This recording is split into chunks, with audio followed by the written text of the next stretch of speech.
하나님 말씀 예레미야 애가서 3장입니다. 3장 22절부터 24절까지 세 절 말씀인데요. 우리 찾으신 분들 같이 합독해서 읽겠습니다. 시작.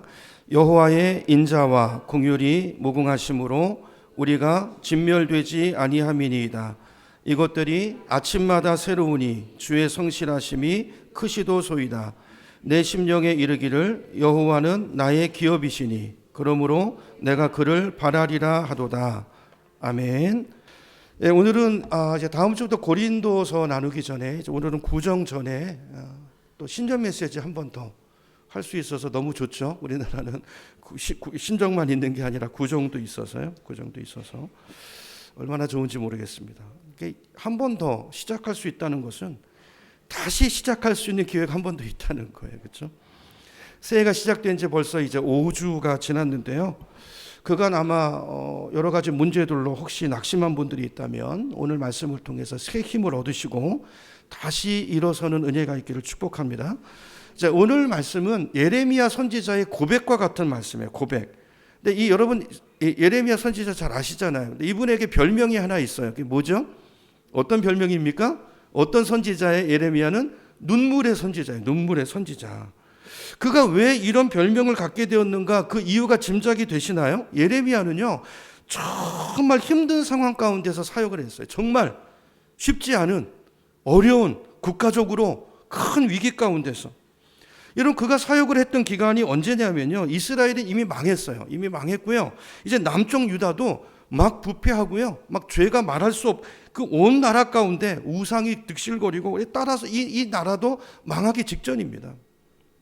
그래서 예레미야가 평생 동안 그가 예언하고 전했던 메시지는요, 거의 회개의 메시지였어요. 회개. 하나님께로 돌아오라, 돌아오라. 돌아오지 않으면 어떻게 돼요? 우리도 남쪽 유다도 북쪽 이스라엘처럼 망하게 될 거다. 하나님의 심판을 면치 못할 것이다. 여러분, 이것이 예레미야가 평생 전했던 주된 메시지였습니다. 여러분, 그런데 사람들이 이 메시지를 좋아했을까요? 은혜를 받았겠습니까? 아니요. 옛날이나 지금이나, 그죠? 사람들은 듣고 싶은 이야기만 듣고 해요. 잘 된다, 이런 이야기만 듣고 싶어 해요.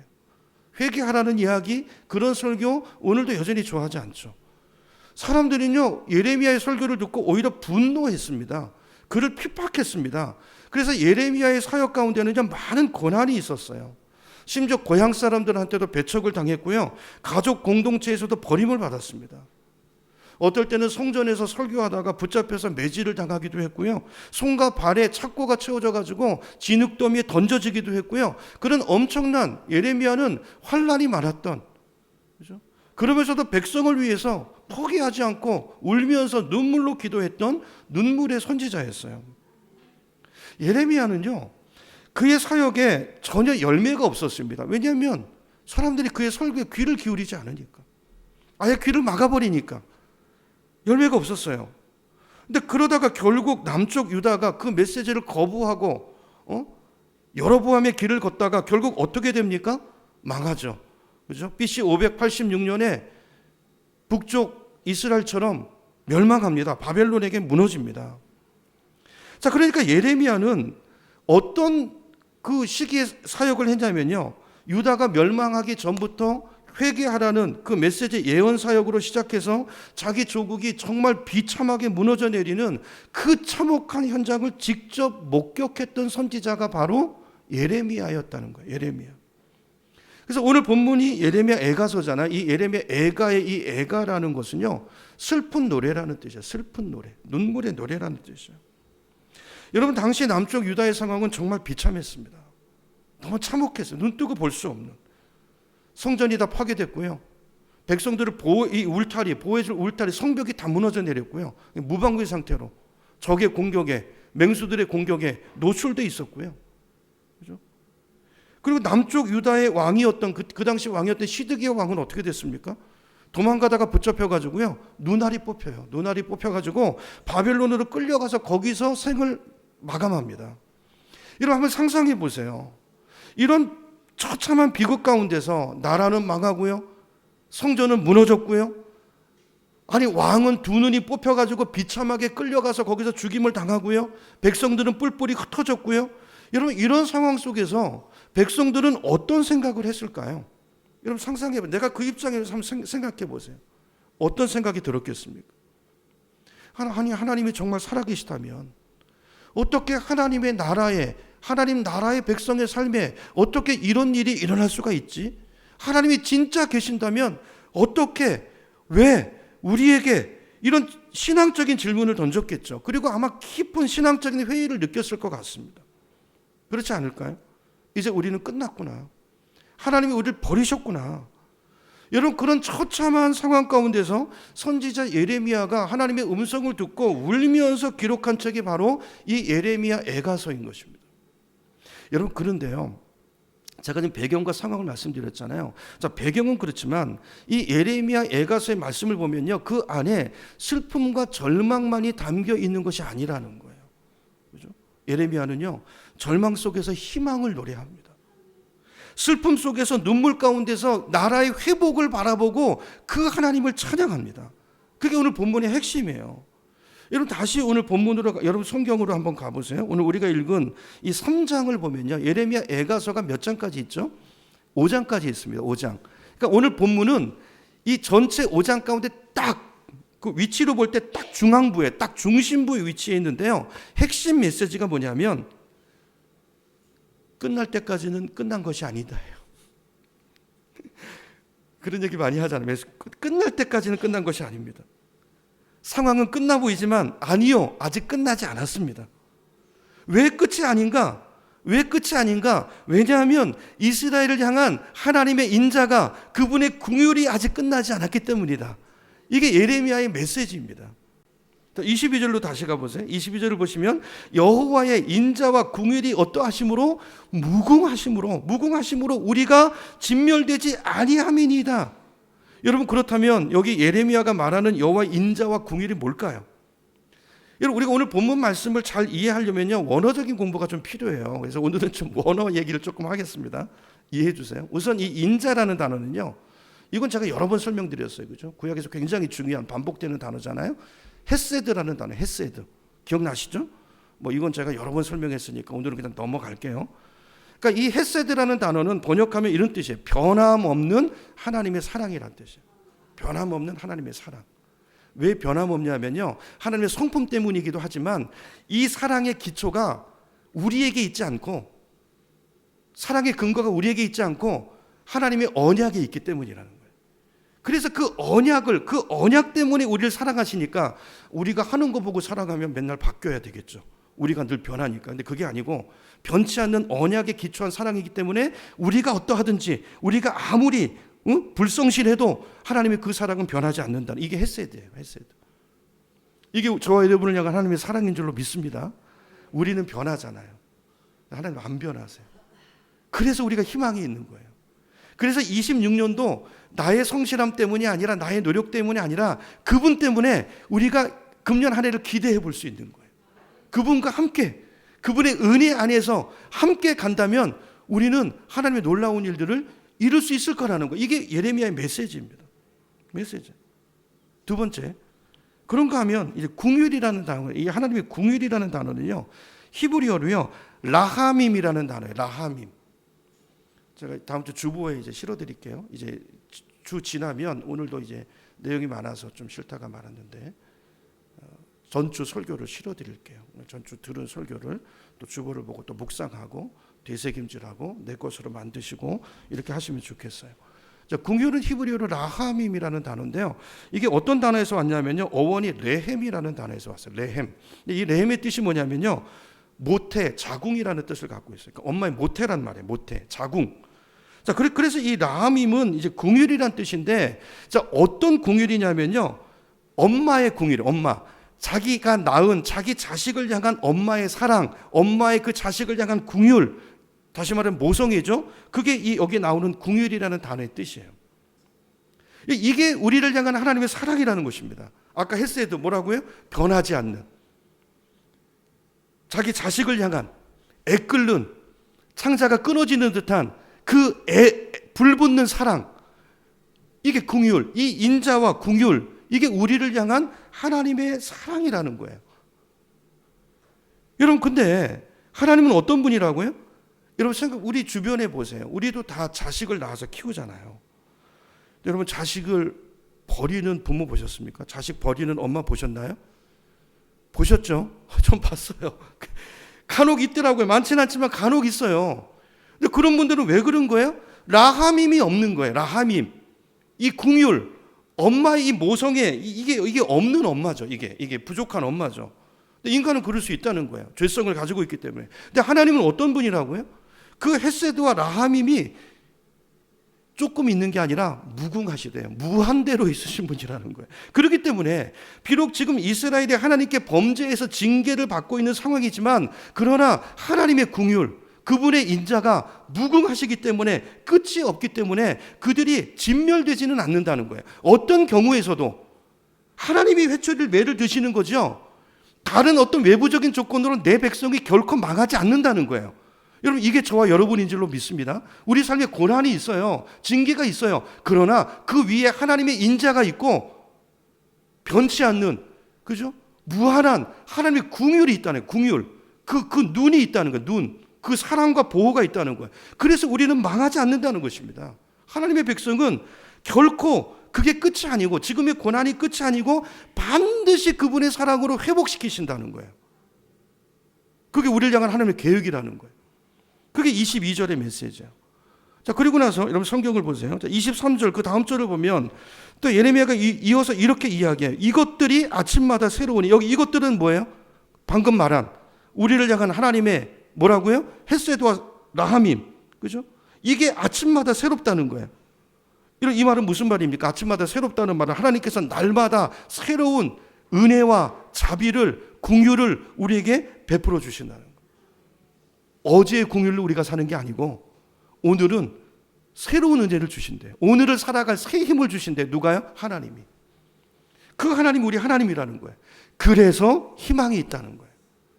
그래서 우리는 소망을 가질 수 있다는 거예요. 자, 이 말을 바꿔 말하면 하나님은 우리의 어떤 절망적인 상황에서도 나의 무기력함과 질병일 수도 있어요. 또 환경이 어려울 수도 있어요. 그러나 어떤 그 모든 상황 속에서도 하나님은 그분은 여전히 일하신다는 거예요. 일하시는 어떤 일을 하신다고요? 무궁한 그분의 헤세드와 라함임을 가지고 새로운 은혜들을 우리에게 공급해 주시고 부어주시는 이 사랑이 우리에게 와 있다는 것입니다. 이게 하나님의 백성이라는 것입니다. 여러분 이스라엘 구약 성경을 보면요, 이스라엘 백성이 멸망한 것은 결코 하나님의 뜻이 아닙니다. 우리 고난도 많은 경우는 그래요. 하나님 우리가 행복하길 원하세요. 여러분 고난당하는 곳이 이게 하나님의 백성이기 때문에 당하는 고난도 있지만 내 죄 때문에 당하는 고난은 주님의 뜻이 아니라는 걸 기억하셔요. 그걸 합리화하시면 안 돼요. 구분하셔야 돼요. 주님의 영광을 위해 받는 고난과 내 죄 때문에 받는 고난은 다른 거예요. 그건 하나님의 뜻이 아니고 내가 하나님을 떠났기 때문이에요. 뭔가 고칠 것이 있기 때문이에요. 주님이 말씀하고 싶은 게 있기 때문이에요. 너무 애달른 하나님의 그 모성애 때문에 어쩔 수 없이 매를 드시는 거란 말이에요. 이스라엘 백성들이 그런 고난을 당했습니다. 하나님을 떠나니까 하나님이 수많은 선지자를 보내시죠. 사랑이잖아요. 너희들 돌아와야 돼. 그건 하나님 백성의 삶이 아니야. 그건 너희들이 살 길이 아니야. 그건 죽는 길이야, 망하는 길이야. 이렇게 경고하셨지만 그러나 그들은 돌아오지 않습니다. 아니 귀를 닫아버립니다. 점점 더 하나님을 멀리 떠나갑니다. 심지어 그들은 예루살렘 성벽에 이방 신상들을 세워두고 그 성전이 이방인의 신전이 되게 하고요, 하나님과 맺은 언약을 완전히 파괴해버려요. 그래서 하나님께서 어떻게 합니까? 이스라엘을 눈물을 머금고 징계하신 회초리를 드신 거예요. 여러분 자식을 때려보셨습니까? 자식을 때려보셨나요? 내가 아픈 게 낫죠. 여러분 자식이 아픈 거, 부모가 아픈 게 대신 아픈 게 낫죠. 그게 부모의 마음이잖아요. 그렇게 지금 징계하시는 거예요. 근데 여기서 중요한 것은 자, 징계를 하시지만 그러나 진멸하지는 않으신다는 거예요. 결코 낮추시는데 그걸 보고 어디 다른 이방 나라들이 덤벼들어요? 손도 그렇게 망하게 내버려 두지 않으신다. 하나님이 그렇게는 안 하신다는 거예요. 지금 내가 징계하지만 네가 어디서 내 아들을 손대. 그런 일은 없다는 거예요. 그런 일은 없다는 거예요. 왜요?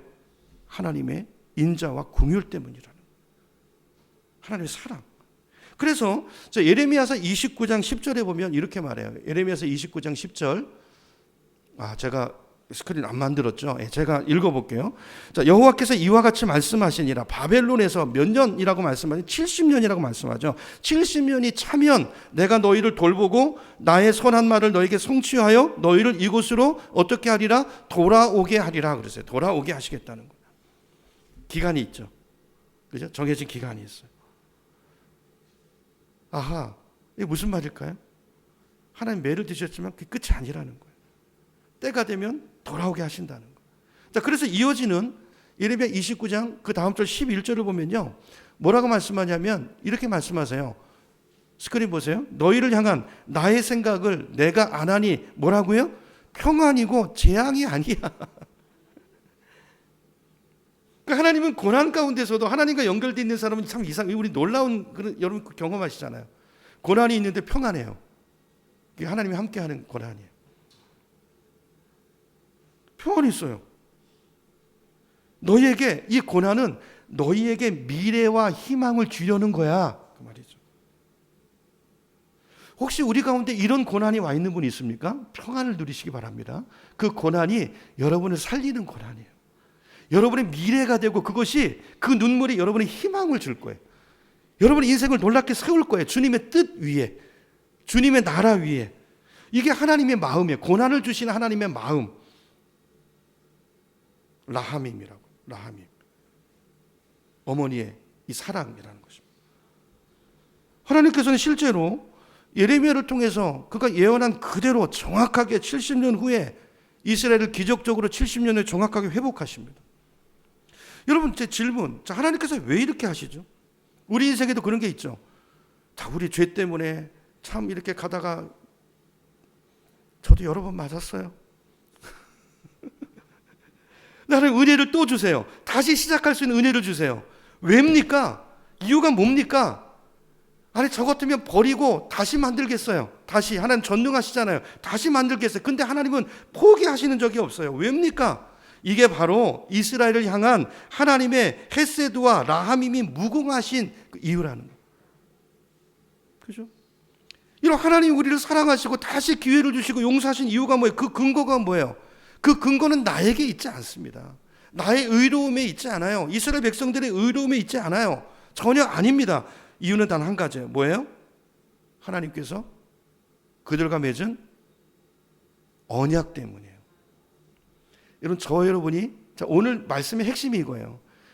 하나님과 나 사이에 언약이 있다는 걸 기억하시고 가셔야 돼요. 하나님과 나는 언약 백성이에요. 나는 하나님의 언약 백성이에요. 그 하나님과 나를 붙들고 있는 게 그 언약이란 말이에요. 너무 중요해요. 여러분, 부부 사이도요. 요즘 부부들 보면, 요즘 젊은 친구를 보면 너무 쉽게 헤어지죠. 결혼이 뭔지 몰라서 그래요. 결혼은 언약입니다. 언약. 하나님이 나 때문에 나를 보면 하나님도 벌써 이혼하셨어야 돼요. 치아 버려야 돼요. 저 같은 애 치아 버리고 다른 목사 세우는 게 나아요. 근데 하나님 왜 그냥 두고 쓰시는가? 부족해도 언약 때문이에요. 언약 때문. 약속. 결혼은 언약입니다. 여러분, 부부 관계는 언약 관계세요. 언약 관계.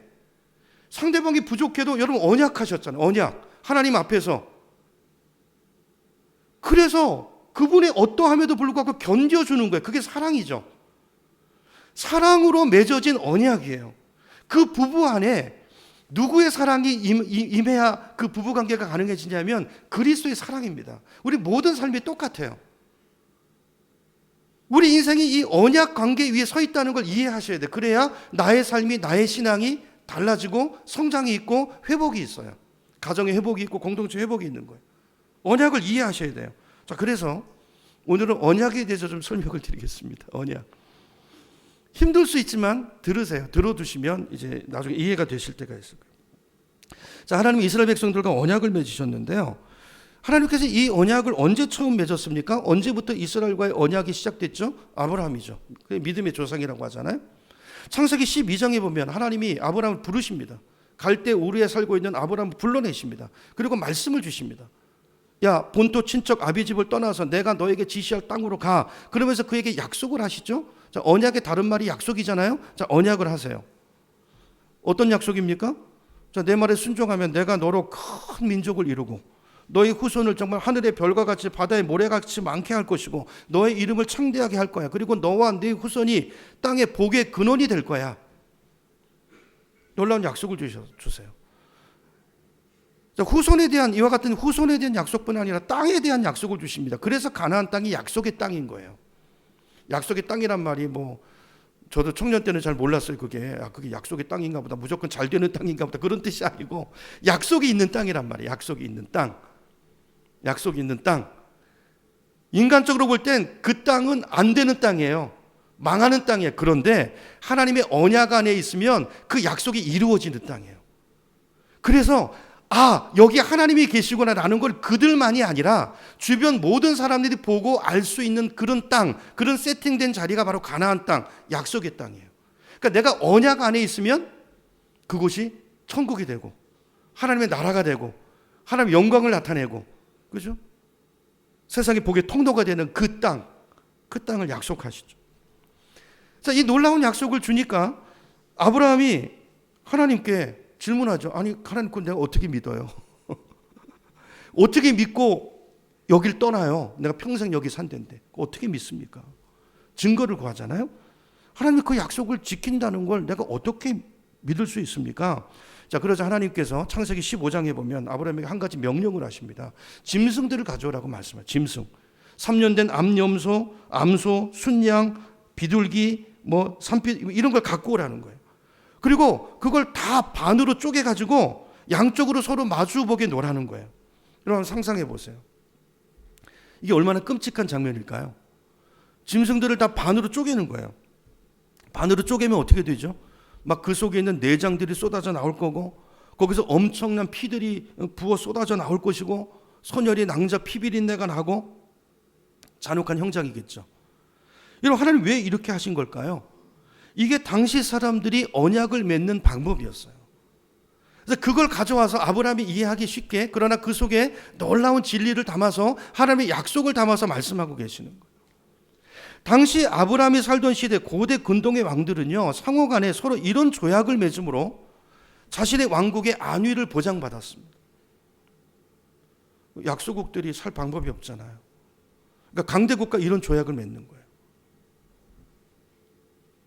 내 나라를 보존하려고, 그죠? 조공을 바치고. 자, 그런데 그래서 강대국과 약소국이 지금도 그렇잖아요. 트럼프가 하고 싶은 대로 하죠. 자기가 법이래요. 규칙 필요 없대요. 내 느낌이 중요하대요. 지금 그렇게 말하는 시대인데, 옛날에 말할 것도 없었죠. 약육강식의 시대, 그때는요. 여러분, 그 조약을, 강대국과 약소국이 조약을 맺는데 조약을 누가 정할까요? 당연히 강대국이 정하겠죠. 강대국 왕이 정하겠죠. 약소국은 그걸 지켜야 돼요. 그래야 사니까. 그죠? 근데 그 조약의 내용이 이런 것입니다. 쉽게 말하면, 자, 내가 이런 조항을 지켰는데 너 이 약속 반드시 지켜. 이거 지키면 내가 너한테 상을 줄 거야. 내가 너한테 좀 은혜를 줄 거고, 자비를 베풀 거고, 이거 안 지키면 너 그날로 죽는다? 이게 명시가 되어 있습니다. 자, 그리고 나서, 자, 이렇게 조약을 체결한 뒤에, 자, 어떤 예식을 하냐면요, 이걸 하는 거예요. 지금 아브라함과 하나님이 했던.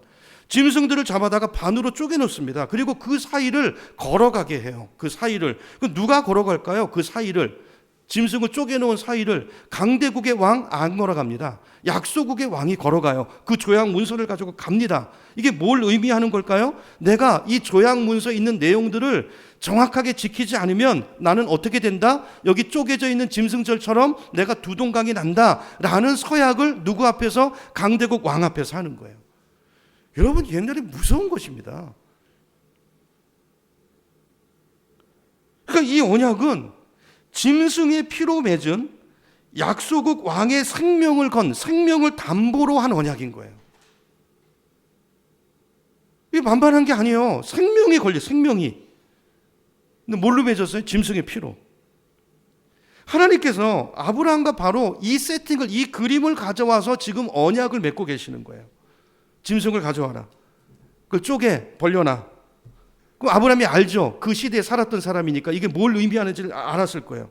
그리고 그러면 이제 그 사이를 다 쪼개놨으니까 하나님과 아브라함이 언약을 맺으면 그 사이를 누가 지나가야 됩니까? 그 시대 그 나라 주변 나라 풍습이면 누가 가야 돼요? 아브라함이 가야 돼요. 아브라함이 약자잖아요. 아브라함이 가야 돼요. 근데 누가 지나가세요? 하나님이 지나가세요. 하나님이 지나가세요.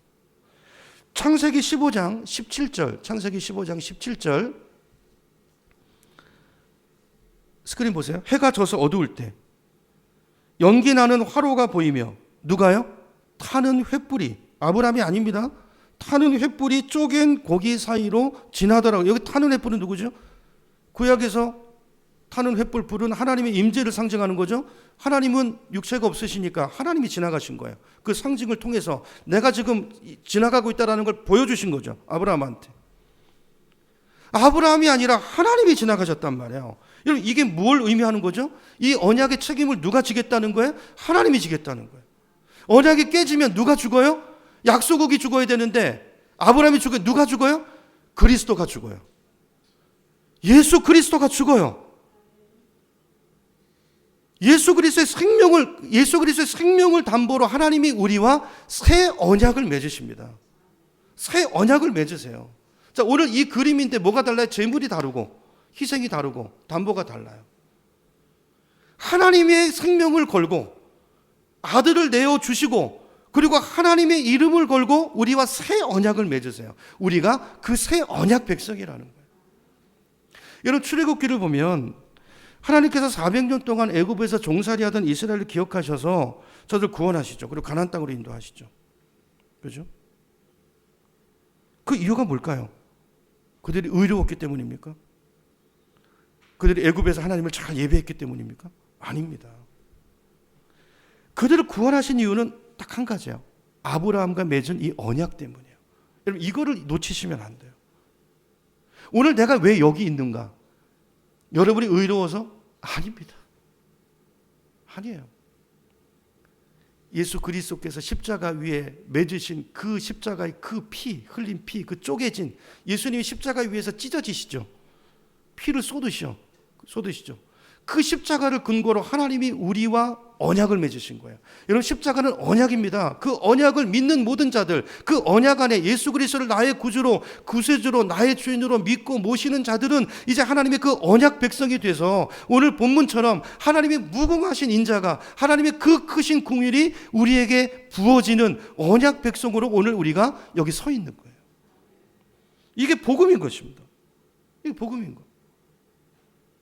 그리고 가나안 땅으로 인도하신 다음에 출애굽한 이스라엘 백성들을 어디로 인도하십니까? 시내산으로 인도하시죠. 그리고 거기서 더 구체적인 언약을 더 구체화시키세요. 자, 언약의 내용이 뭔가? 자, 출애굽기 19장 5절 6절을 보면요, 하나님이 이렇게 말씀하세요. 너희가 내 말을 잘 듣고 내 무엇을 지키면? 언약을 지키면. 여러분 오늘 우리에게 이 언약이 뭡니까? 이게 언약서입니다. 여러분 정말 설교를 듣고 계시죠? 정말 내가 하나님을 믿는다면, 그리고 이 말씀 지금 제가 이제까지 한 이게 성경의 내용인데요, 이걸 동의하신다면 어떻게 성경을 안 읽습니까? 이렇게 돼 있어요. 너희가 내 말을 하나님의 말이 어디 있어요? 자꾸 이걸로 들으려고 하지 마세요. 이렇게도 말씀하시지만 그러나 여기 명확한 말씀을 주셨어요. 이거 안 듣고 이거 안 읽고 뭐 새로운 걸 자꾸 들으려고 하세요. 그러다가 마귀가 말합니다. 우리 욕심을 자극하는 말을 마귀가 집어넣습니다. 내 말을 잘 듣고 내 언약을 지키면 너희는 모든 민족 중에서 내 소유가 되겠고 너희가 내게 대하여 제사장 나라가 되고 거룩한 백성이 되리라요. 이게 언약이에요. 언약. 여러분 그런데 이스라엘 백성들이 이 언약을 지켰습니까? 아니요. 전혀 지킨 적이 없어요. 그들은 늘 하나님을 배반하고 이방신들을 섬깁니다.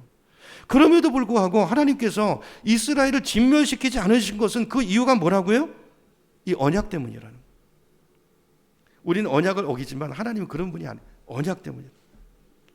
그 언약적 사랑과 은혜가 바로 오늘 본문에 나오는 헤세드이고 라하밈이라는 거예요. 라하밈. 이 두 단어를 지금까지 설명드린 거예요. 자, 그래서 하나님께서 어떻게 하십니까? 이스라엘이 날마다 아니 이 언약을 주고 언약을 맺었는데 이 언약을 문제는 지킬 능력이 힘이 이스라엘 백성들에게 있어요 없어요? 없어요. 우리에게도 있어요 없어요? 없어요. 그래서 하나님께서 이거 줘야 맨날 그게 우리를 더 정죄하고 우리를 더 망하게 하니까 하나님이 매들 일밖에 없으니까 그래서 하나님이 어떻게 합니까? 언약을 주신 목적은 우리가 복을 누리게 하기 위함인데 통통한 길로 가니까 하나님의 라하밈이 새 언약을 주십니다. 새 언약. 그게 예레미야서 31장 31절이에요. 예레미야서 31장 31절 우리 한번 찾아보겠습니다. 성경 한번 찾아보시죠. 스크린에 오늘 죄송합니다. 스크린 제가 빠뜨려가지고. 예레미야서 31장 31절 찾으신 분들만 한번 같이 예레미야서 31장 31절 찾으신 분들 같이 읽습니다. 시작. 여호와의 말씀이니라. 보라, 날이 이르리니 내가 이스라엘 집과 유다 집에 뭐라고요? 새 언약을 맺으리라. 여러분 이 새 언약이 뭐라고요? 제가 방금 말씀드렸던 예수님 십자가예요. 십자가. 예수님께서 고난당하시기 전, 십자가에 죽으시기 전 제자들과 마지막 만찬, 성만찬을 나누시잖아요. 그때 뭐라고 말씀하십니까? 제자들에게 떡을 들고 떡을 떼어주시면서 뭐라고요? 이 떡은 너희를 위하여 깨뜨리는, 찢겨지는, 쪼개지는 내 몸이라. 뭘 말하는 거예요?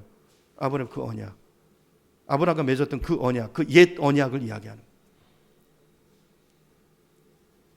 이걸 먹을 때마다 날 기념하라. 그리고 식구에 또 잔을 드시고 이 잔은 내 피로 세우는 무슨 언약이니? 새 언약이니 곧 너희를 위하여 붓는 것이라 그랬어요. 여러분 여기 이 예레미야서 예레미야가 예언한 새 언약은요, 예수 그리스도의 죽음을 통해서 십자가의 죽음을 통해서 완성된 언약을 말하는 거예요. 구약의 언약은 이 언약을 예표하는 것입니다. 바라보고 있는 것입니다. 그 자체는 불완전해요. 예수님이 오셔서 하나님의 아들을 보내서 이루실 완성하실 완전한 그 언약, 새 언약. 자, 다시 정리해 볼게요. 옛 언약은 누가 쪼개졌었죠? 짐승이 쪼개졌었죠. 누구의 피가 흘렀죠? 짐승의 피가 흘렀죠. 근데 새 언약은 누가 쪼개져요? 하나님의 아들 예수 그리스도. 예수님도 하나님의 본체십니다. 하나님이십니다. 하나님이 쪼개져. 그걸 창세기 15장에서 보여주셨죠. 타는 횃불 사이로 하나님 지나가셨단 말. 그 하나님이 죽으시죠. 십자가에서 그 몸이 쪼개지십니다. 물과 피가 부어집니다. 그리고 이제 이 언약을 우리 힘으로 안 되니까 내가 내 명예로 나의 능력으로 이 언약을 너의 삶에 이루겠다. 이게 새 언약이에요. 이게 새 언약입니다. 그래서 예수 그리스도를 나의 주로 믿는 자들 누굽니까? 저와 여러분이 저 교회죠. 이제는 교회가 하나님의 새 언약 백성이 된 것입니다. 자, 그래서 베드로전서 2장 9절에 보면 놀라운 말씀이 나와요. 베드로전서 2장 9절에 보니까 제가 읽어볼게요. 너희는, 여기 너희는 누구예요? 교회를 말하죠. 예수 믿는 저와 여러분을 말해요. 너희는 택하신 족속이요, 왕같은 제사장들이요, 거룩한 나라요, 나의 소유된 백성이니. 이런 어디서 많이 듣던 얘기 아니에요? 아까 출애굽기에서 했던 말이잖아요. 이스라엘 백성을 구원하신 다음에 거기서 언약을 설명한 내용과 정확하게 일치해요. 무슨 말입니까? 이제는 옛 언약 백성은 이스라엘 백성이고 새 언약 백성은 누구라는 거예요? 혈통에 있지 않고 예수 그리스도를 믿는 모든 사람들이 다 언약 백성이 되었다는 거예요. 그죠? 그리고 그 사람에게 하나님의 무궁하신 뭐가요? 헤세드와 라하밈이 그 인생 가운데 함께 하신다는 약속이에요. 그러니까 우리를 새롭게 만들어가는 것은 바로 이거예요. 무궁하신 하나님의 헤세드와 라하밈인 것입니다.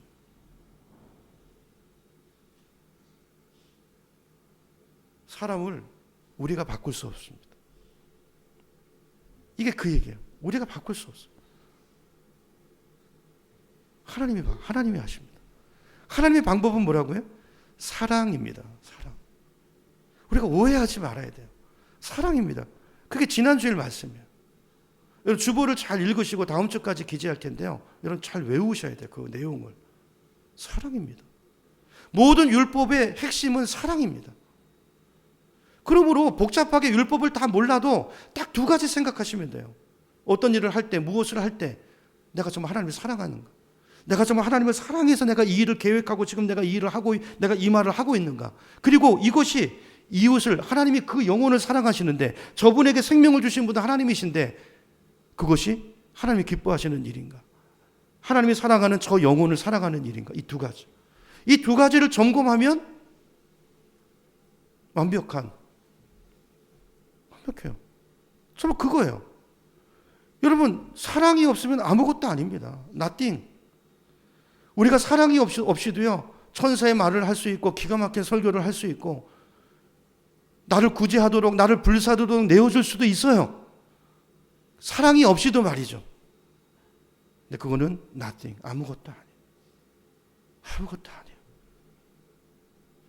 바람을 잡는 것과 같은 거. 혹 불면 날아가는 거예요. 여러분, 오늘 이 말씀 우리 마음에 새겼으면 좋겠어요. 저와 여러분을 향한, 우리 자녀들을 향한, 우리 교회를 향한 하나님의 인자와 자비는 끝이 없으십니다. 그러므로 우리는 진멸되지 않을 것입니다. 어떤 시대가 와도, AI 시대가 와도. 그래서 예수님께서 이렇게 말씀하셨어요. 요한복음 3장 16절에 보니까 하나님이 세상을 이처럼 사랑하사 독생자를 주셨으니 이는 저를 믿는 자마다 뭐 하지 않고요? 멸망치 않고. 이게 무슨 말이에요? 진멸되지 않는다는 뜻이에요. 마지막 때 다 진멸될 것입니다. 누가 진멸되지 않아요? 하나님의 인자와 헤세드가 부어져 있는 사람, 궁율이. 근데 그게 누구에게? 언약 백성에게. 그죠? 저와 여러분은 망하지 않을 거예요. 절대 잘못되지 않습니다. 하나님의 자녀이기 때문에, 언약 백성이기 때문에, 우리를 향한 하나님의 헤세드와 라함임은 무궁하기 때문에, 우리는 그 사랑 안에 있기 때문에, 그 어떤 것도, 그 누구도 우리를 붙들고 있는 하나님의 그 언약적 사랑, 하나님의 헤세드로부터, 하나님의 이 라함임으로부터 우리를 끊어낼 자는 아무도 없다라는 거예요. 로마서 8장의 말씀이에요. 여러분, 오늘 이 말씀 우리 마음에 잘 새기기를 축복합니다. 자, 그러면 이제 우리가 신앙생활을 어떻게 해야 하는가? 여러분, 우리 신앙생활이 절대로 여러분 율법적인 신앙생활이 되시면 안 돼요. 이 사랑 안에서 자유할 수 있기를 축복합니다. 자꾸 다른 사람을 정죄하고 어떤 틀 안에 매지 마시기를 바랍니다. 자녀도 그렇게 하지 마시기 바랍니다.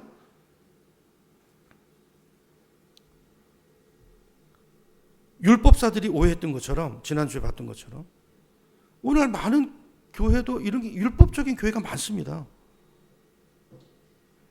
이런 생각해 보세요. 우리가 하나님의 자녀지만 늘 하나님 앞에서 제대로 삽니까? 아니, 다른 사람 뭐 저게 문제고 저게 문제고, 그럼 나는요? 그럼 나는 잘 살았어요? 여러분, 한 주간 잘 사셨습니까? 우리가 얼마나 부족한 사람입니까? 그죠? 우리가 하나님의 자녀이지만 정말 엉터리 같은 삶을 살 때가 얼마나 많아요. 실수할 때도 많고, 시험 들 때도 많고, 믿음도 자주 흔들리고, 약하고, 넘어지고, 방황하고, 죄짓고, 이게 우리들인데, 중요한 것은 하나님의 헤세드, 하나님의 라함임이라는 거예요.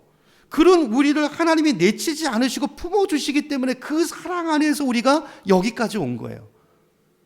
요만큼 잘한 거란 말이에요. 여러분, 우리가 오해하지 말 것은 하나님의 인자와 긍휼은 나의 어떠함에 따라서, 내 행위에 따라 크거나 커지거나 작아지는 것이 아니라는 거예요. 여러분, 착각하지 마시기 바랍니다. 내가 착하게 살면 하나님이 더 인자를 많이 주시겠지? 아닙니다. 아닙니다. 내가 의로우면 하나님께서 더 큰 은혜를 주시겠지? 아니란 말이에요. 아니란 말이에요. 여러분, 하나님을 그렇게 우리 수준으로 가볍게 여기지 마십시오. 하나님의 헤세드와 라함임을 그렇게 가볍게 생각하지 마십시오. 우리를 향한 하나님의 사랑은 우리의 자격이나 행위에 근거한 것이 아니라, 잘 들으셔야 돼요. 내 자격이나 행위가 아니라 오직 예수 그리스도의 피의 언약에 걸려 있는 거예요. 그분의 순종. 하나님이시지만 그 보좌를 버리고 죽기까지 이곳에 오셔서 하나님의 뜻에 따라 죽은 나를 위해, 나를 살리기 위해서 보내신 그 아버지의 뜻에 순종해서 자기를 십자가 위에 온전히 버리시고 내놓으신 그 예수 그리스도의 피의 언약, 그 피의 공로, 그 언약에 근거해 있는 거예요. 내가 아니라 거기 근거해 있는 거예요. 내가 그 예수를 붙들고 있어. 그래서 하나님이 그 예수를 보면, 여러분, 우리가 천국 앞에 갔을 때 너 여기 왜 왔니? 내가 너를 천국에 들여보낼 근거가 어디 있니? 내가 주님, 내가 정말 죄인이에요. 이 예수 그리스도의 보혈, 이걸 붙들고 있는 그 믿음이 우리를 천국으로 인도하는 줄 믿으시기 바랍니다. 그 사랑을 붙드셔야 돼요. 나에게 달려있지 않습니다. 저 같은 경우도요, 제가 사역을 잘한다고 해서 하나님이 저를 좀 더 사랑하시고, 그렇지 못한다고 해서 저를 더 내치시고 그러지 않으신다는, 하나님 보는 그렇다고 아무렇게나 해도 된다는 뜻이 아니고, 하나님 보는 기준은 그런 게 아니라는 거예요. 예레미야 보세요. 사역에 열매가 없었잖아요. 하나도 없었잖아요. 하나님의 사랑은 그렇게 가벼운 사랑이 아니라는 거예요. 아들을 죽이셨습니다. 당신을 내어놓으셨습니다. 그러면서 오늘 23절에 이렇게 말해요. 이것들이 아침마다 새로우니 주의 성실하심이 크도소이다. 여러분 놀랍지 않나요? 여러분 그렇기 때문에 우리 자녀들의 삶에는요, 어제의 실패가 오늘로 이어지지 않습니다. 여러분 어제의 실패에 매여 있지 마세요. 여러분이 여러분 상처를 하나님이 용서하셨는데 여러분을 정죄하지 마세요. 오늘 우리는 완전히 새로운 사람이에요. 왜냐하면 새로운 은혜와 새로운 자비 위에 서 있기 때문에.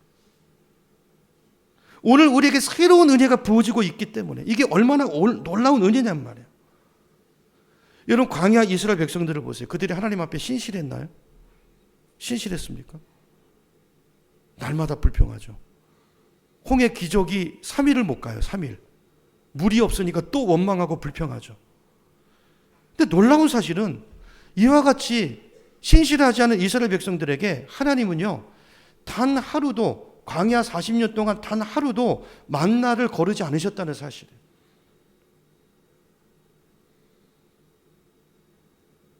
우리에게도 그러세요. 여러분 생각해 보세요. 아니 이스라엘 이놈이 내가 그렇게 은혜를 보고도 그러고도 또 나를 원망하고 돌아서서 범죄해? 너 어제 그렇게 했으니까 너 오늘은 만나 없어. 노 만나. 안 그러셨단 말이에요. 신실하게 주십니다. 지금 우리를 향해서도 마찬가지예요. 그 은혜 때문에 서 있는 거예요. 언제까지 주시죠? 가나안 땅에 들어가서 그 땅의 첫 소출을 먹을 때까지. 이게 하나님이 신실하시고 성실하십니다. 여러분 그렇기 때문에 우리 하나님은요, 어제 내가 넘어졌다고 해서 오늘 우리에게 은혜를 내리지 않는 분이 아니라는 거예요.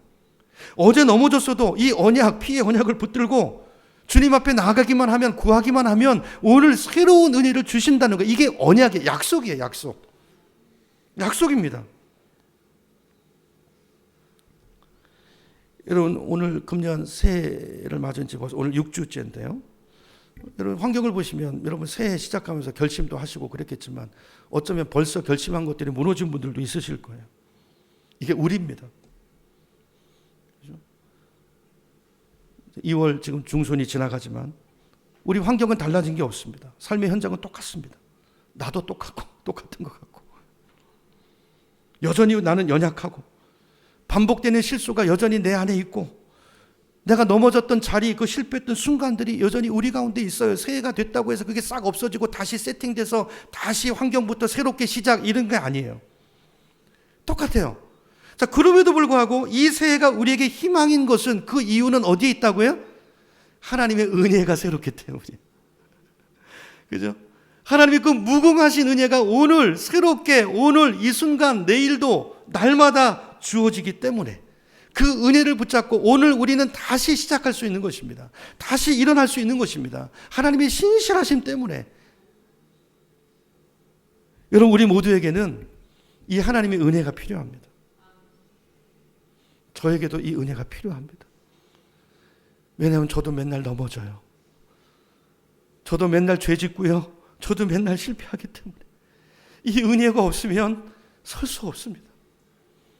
여기 올라올 수 없습니다. 너무 무섭습니다.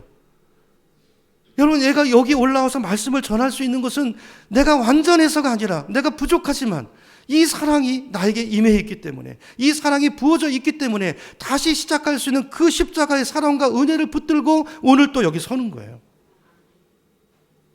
서는 거예요. 우리 시간 이제 찬양하고 기도할 텐데요.